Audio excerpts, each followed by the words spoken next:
우리 다 같이 사도신경으로 신앙 고백하시면서 예배 자리로 나가겠습니다. 전능하사 천지를 만드신 하나님 아버지를 내가 믿사오며 그 외아들 우리 주 예수 그리스도를 믿사오니 이는 성령으로 잉태하사 동정녀 마리아에게 나시고 본디오 빌라도에게 고난을 받으사 십자가에 못 박혀 죽으시고 장사한 지 사흘 만에 죽은 자 가운데서 다시 살아나시며 하늘에 오르사 전능하신 하나님 우편에 앉아 계시다가 저리로서 산자와 죽은 자를 심판하러 오시리라. 성령을 믿사오며 거룩한 공회와 성도가 서로 교통하는 것과 죄를 사하여 주시는 것과 몸이 다시 사는 것과 영원히 사는 것을 믿사옵나이다. 아멘. 찬송가 380장 우리 함께 같이 찬송하겠습니다. 찬송가 380장입니다. 380장 우리 함께 같이 찬송합니다.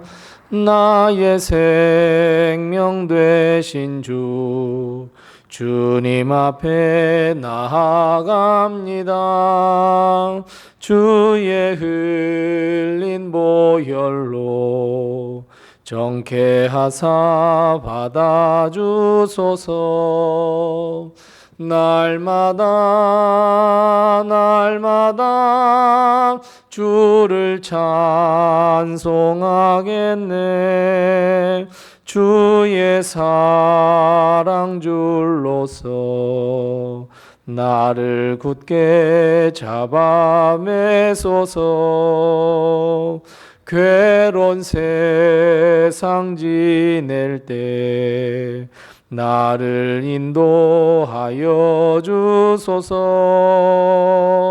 주를 믿고 나가면 나의 길을 잃지 않겠네. 날마다 주를 찬송하겠네.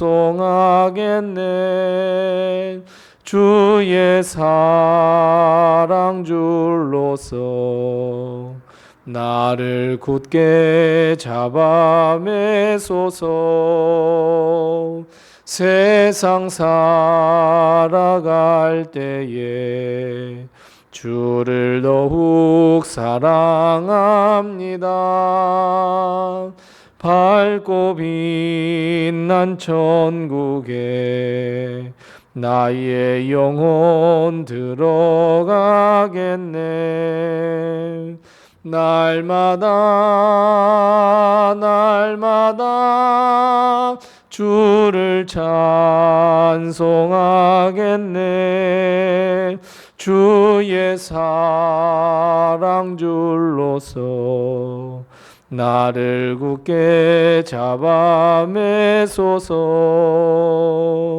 괴로운 세상 지낼 때 나를 인도하여 주소서. 주를 믿고 나가면 나의 길을 잃지 않겠네. 날마다 주를 찬송하겠네. 주의 사랑 줄로서 나를 굳게 잡아매소서.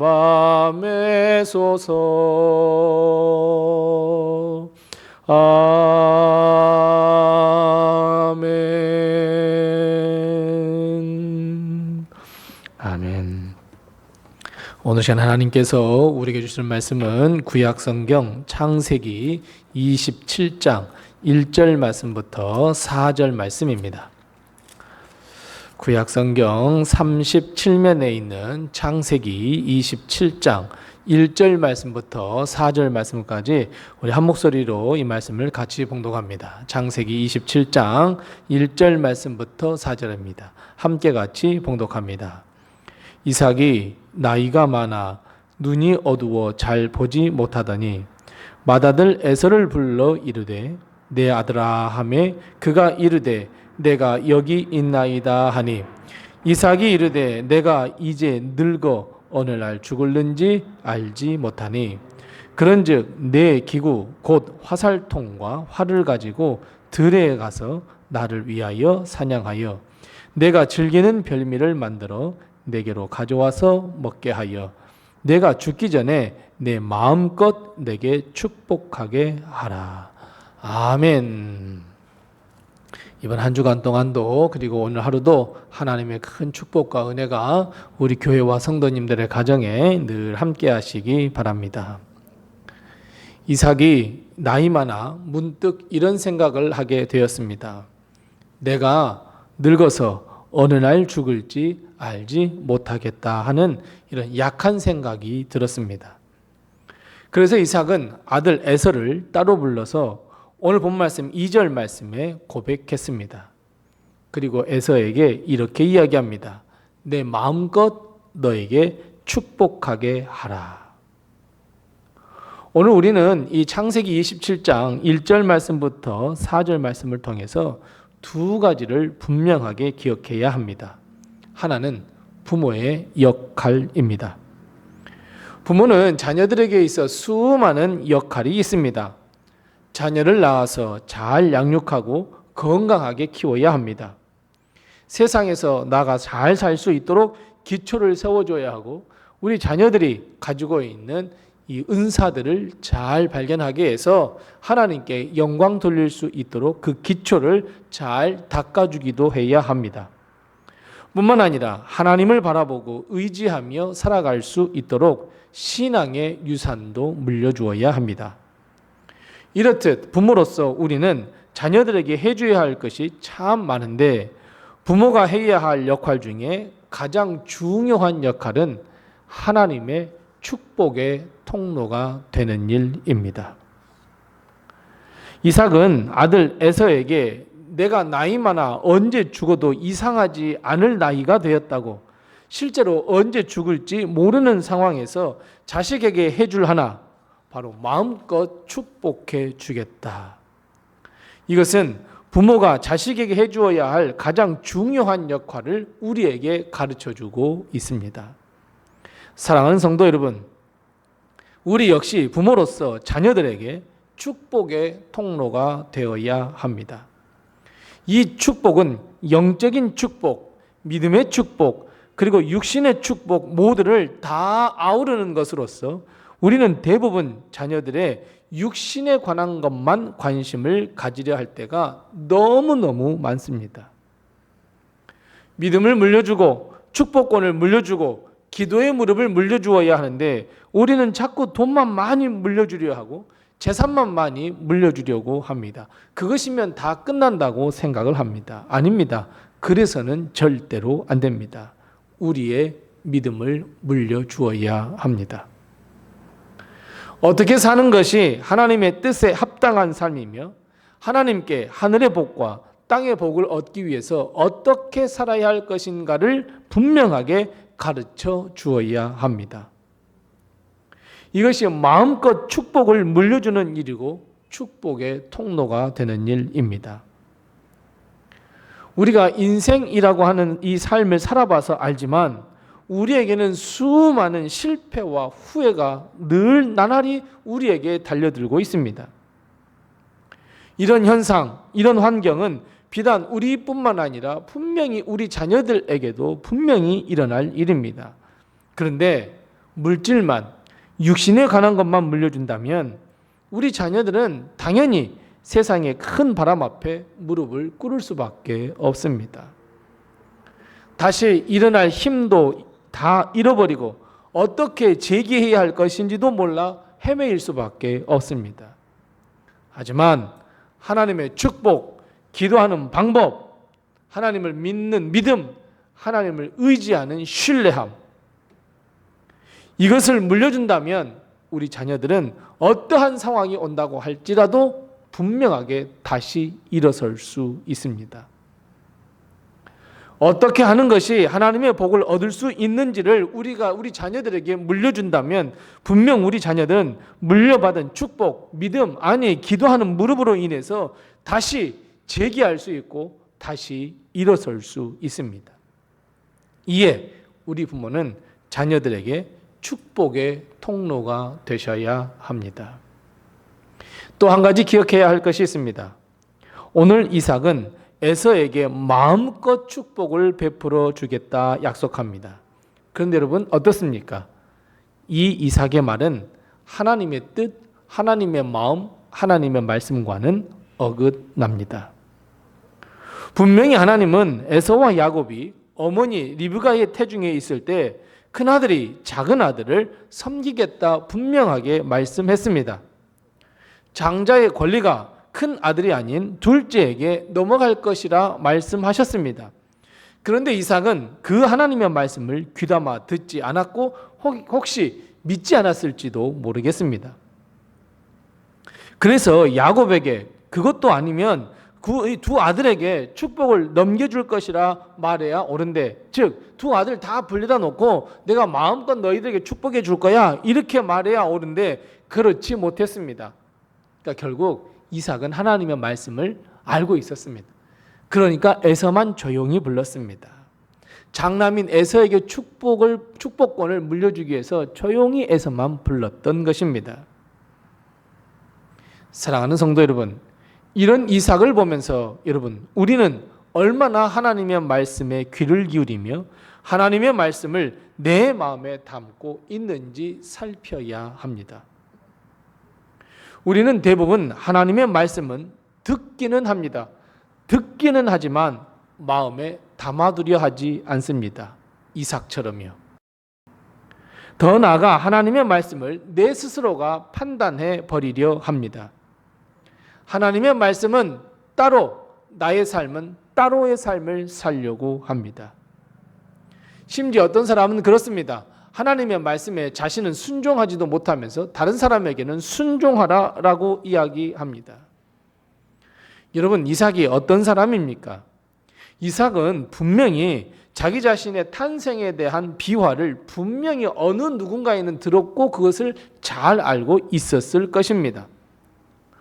어렸을 적 아버지 아브라함이 자신을 죽여서 하나님께 드리려고 했는데 하나님께서 그것을 만류하시고 여호와 이레의 하나님을 경험했던 이삭이기도 합니다. 우리가 은혜를 나눴던 것처럼 창세기 26장에서 이삭은 하나님의 놀라운 은혜, 역사를 맛본 사람입니다. 여러분, 그럼에도 불구하고 이삭은 에서와 야곱에 대한 하나님의 말씀, 그 말씀을 귀담아 듣지 않았습니다.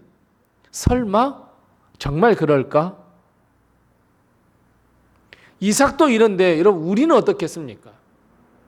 믿음의 조상 이삭도 이런 삶을 살아가는데 여러분 우리는 어떻겠냐고요? 여러분, 하나님이 고집이 있을 것 같습니까? 아니면 우리가 고집이 있을 것 같습니까? 우리의 고집도 정말 셉니다. 하나님의 고집과 우리의 고집이 싸운다면 아마도 막상막하일지도 모릅니다. 하지만 하나님은 하나님의 말씀, 계획, 변함없이 아무런 미동도 없이 꿋꿋하게 밀고 가시는 것이 하나님입니다. 아무리 이삭이 에서에게 마음껏 축복을 빌어주겠다고 은밀한 가운데 이야기했을지 모르나 결국 이삭의 마음대로 역사는 흐르지 못했습니다. 오히려 하나님의 말씀대로 역사는 흘러갔습니다. 그래서 여러분, 우리 부모는 먼저 우리 자녀들에게 축복의 통로 될 거야. 당연하지 않습니까? 우리 자녀들에게 믿음을 물려주고 싶어. 여러분 당연하지 않습니까? 그렇다면 먼저 부모가 하나님의 말씀 위에 굳게 서셔야 합니다. 하나님의 말씀, 하나님의 마음이 분명하게 성취될 것을 믿고 하나님의 역사가 이루어지심을 믿고 우리는 하나님의 말씀에 먼저 강력하게 순종해야 합니다. 하나님의 말씀은 우리의 삶의 출발점입니다. 하나님께서 천지를 창조하실 때 말씀으로 창조하셨습니다. 우리의 모든 삶, 그리고 축복, 그리고 영생까지 하나님은 말씀, 언약으로 우리에게 약속하셨습니다. 그러니 우리 삶의 모든 출발점은 말씀입니다. 그래서 우리가 의지하며 살아야 할 것은 하나님의 말씀입니다.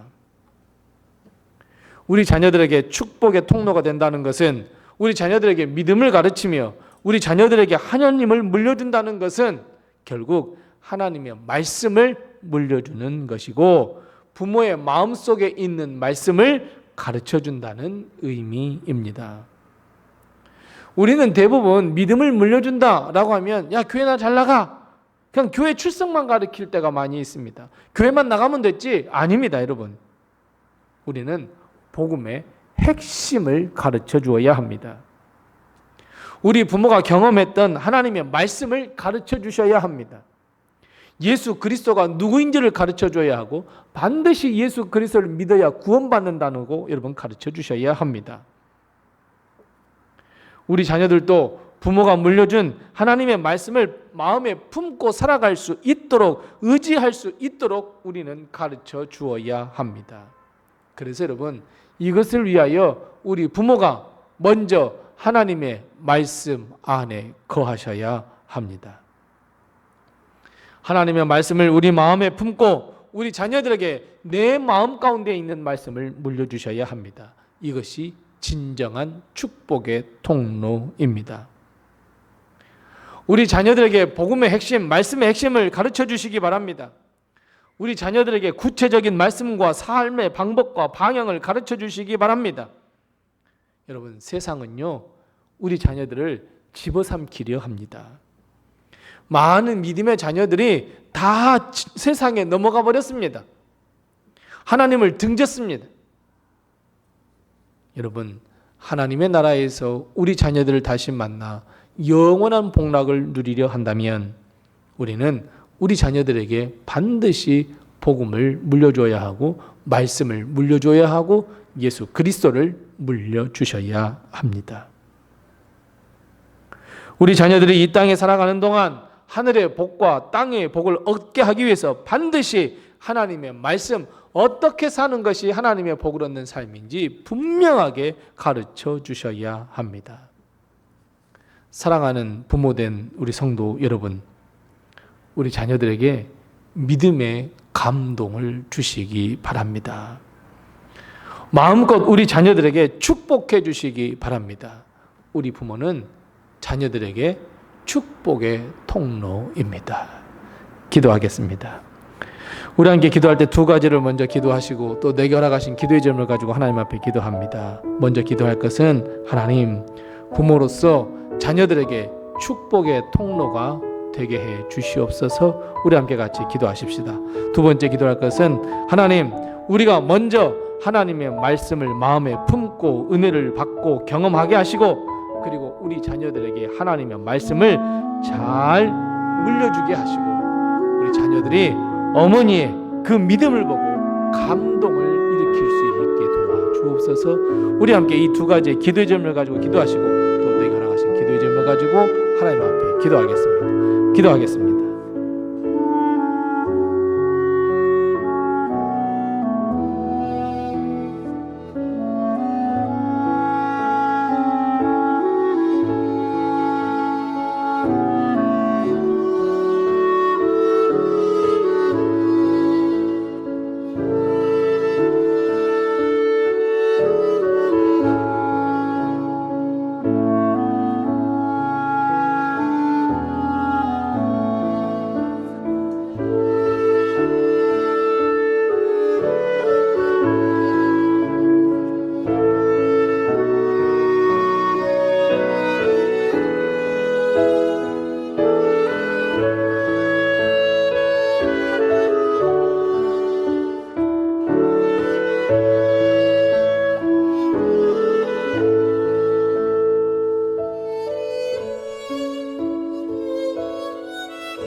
네.